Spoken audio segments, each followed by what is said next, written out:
Morning guys, how are you? It's been a while. Just wanted to talk about some of the fights. In the past 3 weekends, I think it was the past 3 weekends or 4 weekends. Fight Island, UFC fights. There were a lot of good fights. We were treated to a lot of good stuff, man. Kudos to UFC for maintaining that kind of quality and production, man. That's commendable. To see the MMA sport, UFC's, right there, right on top of things, entertaining fans, giving fans fights. In this pandemic, in this crazy times, it's a thing that you have to mention. It's something you have to commend. It's something that I think we as fans, we should appreciate, because there's other sports out there that are struggling to come back. It's not an easy thing, man, with this pandemic, what's going on.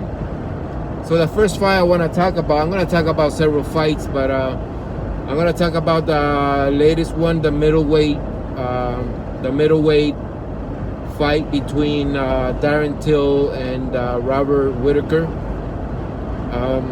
The fight was good. I'm thinking that was a good fight. It turned into a very technical stand-up fight between two very smart fighters, cerebral fighters. I gotta say, I was impressed. I'm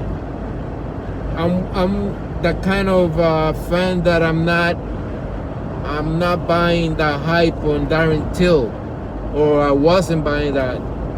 I didn't see the appeal, to be honest.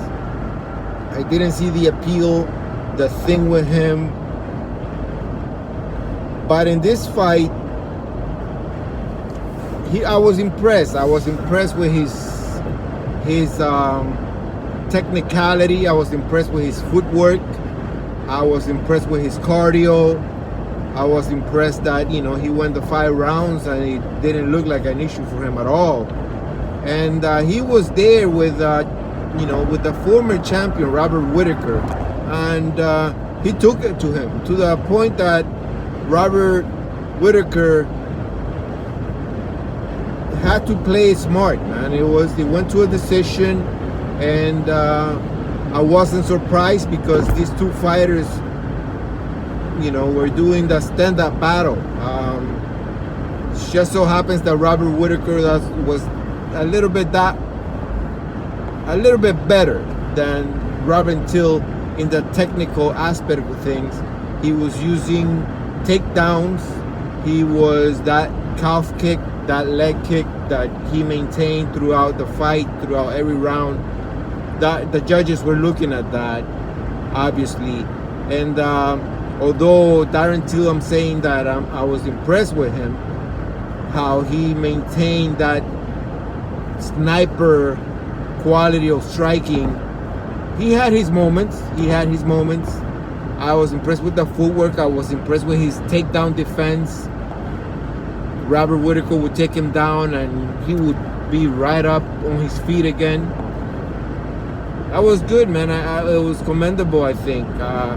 This is just 2 fights that Robert Whittaker, that Darren Till has at middleweight, and so far he's looking good. Let's not downplay how he beat Gastelum. Gastelum went to war with the current champion, with Adesanya, and Darren Till made short work of Gastelum, negated his fighting prowess. He didn't go to war with him. He used his takedowns. He had a good game plan. I think Darren Till has a good camp behind him that's guiding him well, So beating Gastelum, that was a nice cap to his feather, I would say, being that his first middleweight fight. So now here in his second middleweight fight, he's fighting the former champion,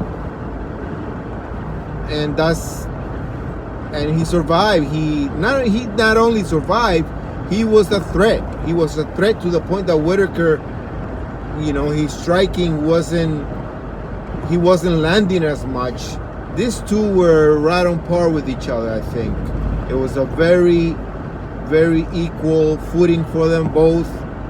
Like I said, Robert Whittaker just so happens he was a little bit better in using technique, in maintaining more points, if you want to say, looking better at in front of the judges, doing what it took to take that decision and to take that win. So very impressed also with Whittaker. He fought smart. He looked sharp again. He was back.